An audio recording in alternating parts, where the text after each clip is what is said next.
नमस्कार साथियों, कैसे हैं आप सब। तो इस वीडियो में हम अपभ्रंश काव्य को पढ़ेंगे साथियों। अपभ्रंश भाषा जो है इसका काव्य उसका अध्ययन आदिकाल के शुरुआत में हम अपभ्रंश काव्य को पढ़ेंगे। हालांकि सिद्ध साहित्य नाथ साहित्य मुख्य काव्यों में से एक है आदिकाल के, लेकिन अपभ्रंश में भी कुछ रचनाएं मिलती हैं। अपभ्रंश का दौर आपको मालूम है 500 ईस्वी से लेकर 1000 ईस्वी तक इसका दौर माना जाता है। और 1000 ईस्वी के बाद भी अगर 200 वर्ष के पश्चात भी अगर हम देखें तो अपभ्रंश में काव्य लिखा जा रहा था। जैन साहित्य मुख्य रूप से अपभ्रंश में आपको मिल जाएगा, प्राकृत में भी। तो चलिए शुरू करते हैं पढ़ना। डॉक्टर हरदेव बाहरी ने क्या कहा है कि 7वीं ईस्वी से लेकर 11वीं ईस्वी तक के समय को हम अपभ्रंश का स्वर्ण काल मानेंगे। तो इसमें कोई गलत भी नहीं है, लेकिन मुख्य रूप से 500 ईस्वी से लेकर 1000 ईस्वी तक जो है अपभ्रंश भाषा का दौर माना जाता है। वहीं पर अपभ्रंश भाषा में 3 प्रकार के बंद मिलते हैं, जिन 3 प्रकार के काव्य मिल जाते हैं। एक तो दोहा शैली में लिखा गया काव्य, पदड़ी शैली में लिखा गया काव्य और गए पद। गए पद यानी कि वह काव्य जो गाने योग्य हो। ठीक है साथियों, तो पढ़ लेते हैं। अपभ्रंश का जो चरित काव्य है, चरित काव्य क्या होता है साथियों? चरित्र विशेष, जैसे किसी किसी ने श्री राम पर लिखा काव्य महाकाव्य, किसी ने कृष्ण पर लिखा, किसी ने महात्मा बुद्ध महावीर जैन, तो वो चरित्र विशेष हो जाता है। तो ज़्यादातर वो पदड़ीय शैली में लिखा गया है। ठीक है, पदड़ीय शैली ये क्या है, जो एक छंद हुआ करता है। ठीक है साथियों, तो ये मात्रिक छंद है, 16 मात्राओं का छंद है। इसमें लिखे जाने वाले काव्यों की जो पदड़ियाँ हैं उनको पदड़ीय बंद कहा जाता है। ठीक है, उसके काव्यों को पदड़ीय बंद कहा जाता है। अच्छा, चरित काव्य जो होते हैं साथियों, जो आपको पहले बता दी, चरित्र विशेष जैसे कि श्री राम कृष्ण महावीर जैन जैसे महापुरुषों पर लिखे गए काव्य चरित्र विशेष या चरित काव्य उसको कहा जाता है। तो पदड़ी शैली में लिखा जाता है और पदड़ीय छंद की 8-8 पंक्तियों के बाद एक धत्ता दिया जाता है साथियों। धत्ता क्या है? ये एक प्रकार का छंद है। इसमें क्या है देखिए साथियों, ये पहला चरण हो गया, दूसरा चरण हो गया, तीसरा चरण हो गया, चौथा छंद, ये भी एक छंद है।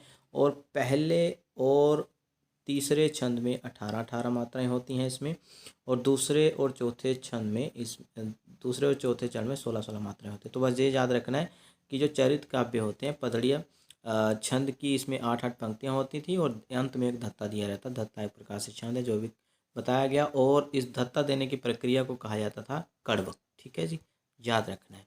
आगे साथियों शुरू करते हैं जी पढ़ना। जोइंदू, जोइंदू की बात करते हैं। इनका नाम जोगेंद्र भी माना जाता है, जोगेंद्र नाम से भी जाने गए हैं। 6ठी शताब्दी के कवि, यानी 6ठी शताब्दी के कवि, तो ये स्वयंभू से भी पहले आ जाते हैं। ठीक है साथियों, तो जोइंदू से दोहा छंद का आरंभ माना जाता है, लेकिन मूल रूप से देखें तो स्वयंभू के काव्य से ही माना जाता है। तो अगर पूछा जाए कि दोहा छंद की शुरुआत कहाँ से होती है, तो अपभ्रंश से होती है। जैसे कि ये मास्टर कैडर में अभी फिलहाल में प्रश्न आया भी था।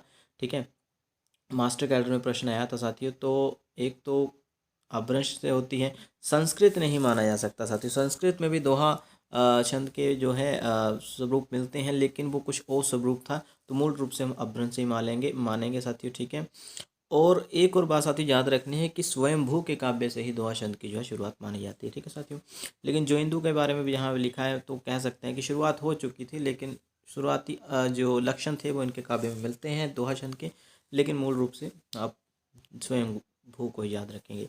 तो अपभ्रंश से दोहे की शुरुआत मिलती है इनके काव्य से ही, और जोइंदू की 2 रचनाएं हैं, याद कर लेना है, परमात्म प्रकाश और जोगसार। आगे चलते हैं साथियों। स्वयंभू, स्वयंभू इनका जो समय काल है वैसे अलग अलग दे रखा है, 783 दे रखा है, जो कि पूर्णतः गलत है।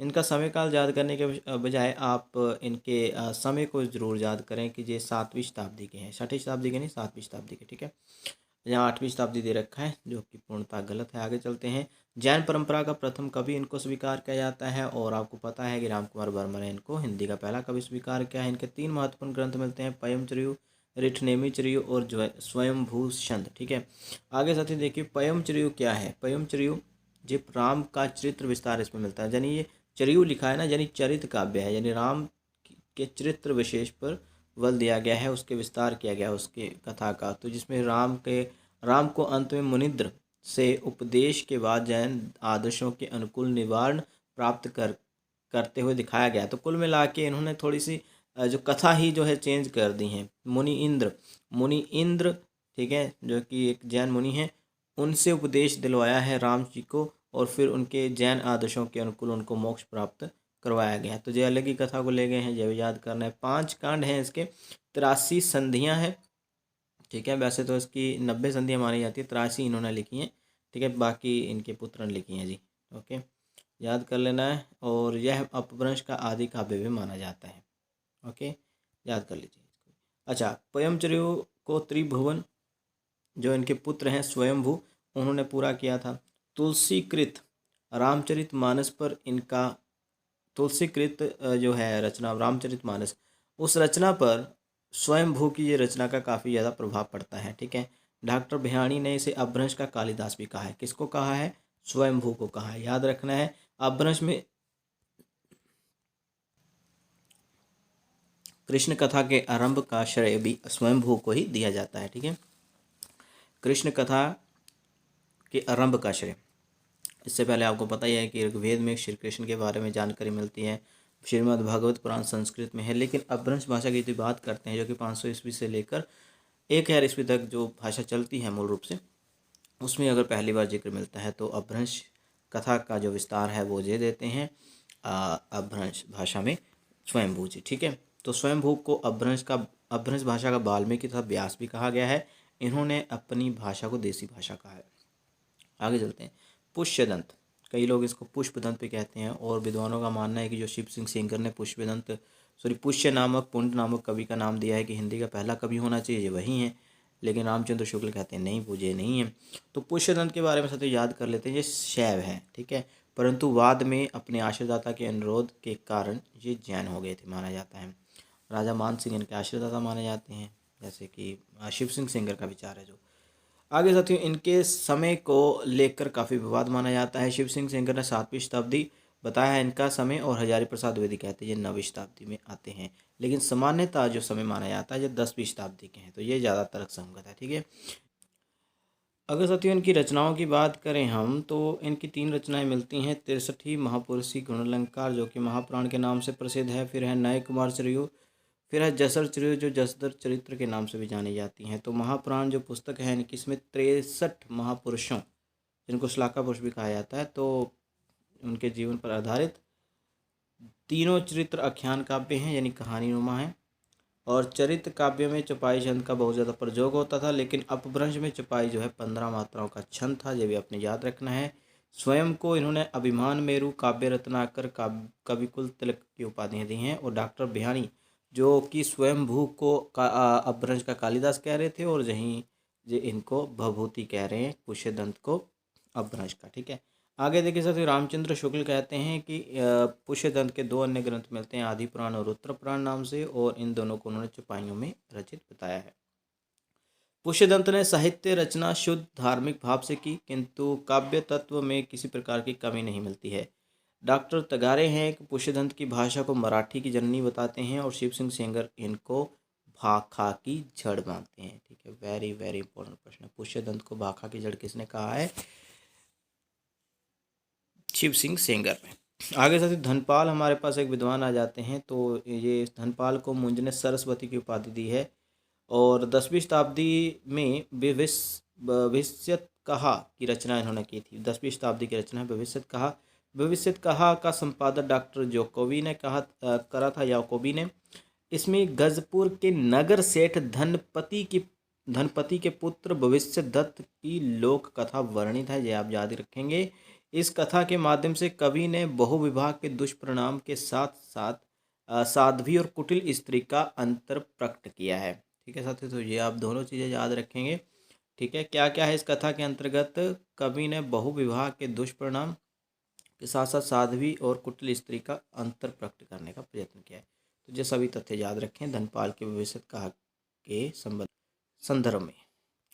कुछ रचनाएं और साथियों, जिंदत सूरी से पहले अपभ्रंश में चरित्र काव्य की परंपरा प्रसिद्ध थी। इन्होंने अपने ग्रंथ उपदेश रसायन रास, जिसकी रचना 1114 ईस्वी से मानी जाती है, इसमें रास काव्य परंपरा का प्रवर्तन किया। तो रास काव्य परंपरा का प्रवर्तन जो है किसने किया है? जिंदत सूरी ने किया है। 80 पद्यों का नृत्य गीत रास लीला काव्य जो माना जाता है। तो ये आप याद करें साथियों, गलत कुछ भी नहीं है भाई इसमें। ठीक है, अभी रासलीला ये आपने याद रखना है। जैन साहित्य ना कई प्रकार का था। एक तो था फाग साहित्य, ठीक है, जो फागु साहित्य इसको कहा जाता है, जो बसंत के महीने में है। एक रास साहित्य था। ठीक है, तो इस प्रकार से जो नृत्य शैली से जो संबंधित था ना, वो रास साहित्य माना जाता है। ठीक है, और भी बहुत सारी चीज़ें आगे जैन साहित्य के बारे में बताएंगे। तो एक और पढ़ लेते हैं अब्दुल रहमान के बारे में। अब्दुल रहमान, जिनको अदहर रहमान के बारे में भी नाम से भी जाना जाता है, अब्दुल रहमान का संदेश रसक। ठीक है, मुस्लिम थे ये, लेकिन संदेश रासक देसी भाषा में मुसलमान द्वारा रचित प्रथम ग्रंथ है। ये मुस्लिम होने के कारण देखिए कि काफ़ी प्रसिद्धि इनको मिली है। और हजारी प्रसाद द्विवेदी तो इनको हिंदी का पहला कवि तक मानते हैं, अब्दुल रहमान को।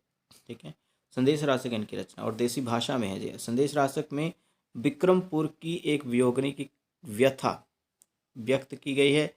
यह एक खंड काव्य है और इसका समय 12वीं शताब्दी के उत्तरार्ध और 13वीं शताब्दी के पूर्वार्ध तक माना जाता है, यानी कि 1180 के बाद और 1180 के बाद और 1220 के बीच में इसकी रचना मानी जाती है। तो एग्जैक्ट समय जो है नहीं मिलता है। विश्वनाथ त्रिपाठी ने इसकी भाषा को संक्रांतिकालीन भाषा कहा है और यह प्रथम धर्मेतर रास ग्रंथ है। धर्मेतर क्या हुआ कि भाई इसमें धार्मिक बात नहीं है, धर्म से इतर बात है। ठीक है, धर्म से इतर बात है, कोई अन्य बात की गई है। ठीक है, तो ये प्रथम धर्मेतर रास ग्रंथ भी माना जाता है। तो ये आप चीज़ें याद रखें। वियोगिनी की कथा है संदेश रासक। ठीक है, और ज़रूर आप इसके बारे में भी याद रखें साथियों। और देसी भाषा में साथियों ये रचना है। देखिए देसी भाषा क्या थी, अपभ्रंश का जब समय बीतने लगा है तो ये अपभ्रंश में, लेकिन अपभ्रंश का जब समय बीतने लगा तो ये देसी होती चली गई और ज़्यादा लोगों के समझ में आने लगी, तो ये देसी भाषा भी इसको कहा जाता है। ठीक है, एक प्रकार से। तो अबहट वाला स्वरूप जो है स्वीकार करने लग पड़ी थी, पूर्ण रूप से अबहट नहीं, लेकिन संदेश रासक जो है अपभ्रंश की ही रचना मानी जाती है। तो चलिए साथी शुरू करते हैं आगे पढ़ना, लेकिन वो अगली वीडियो में। ठीक है, आज इसी से क्वेश्चन होंगे। तो धन्यवाद।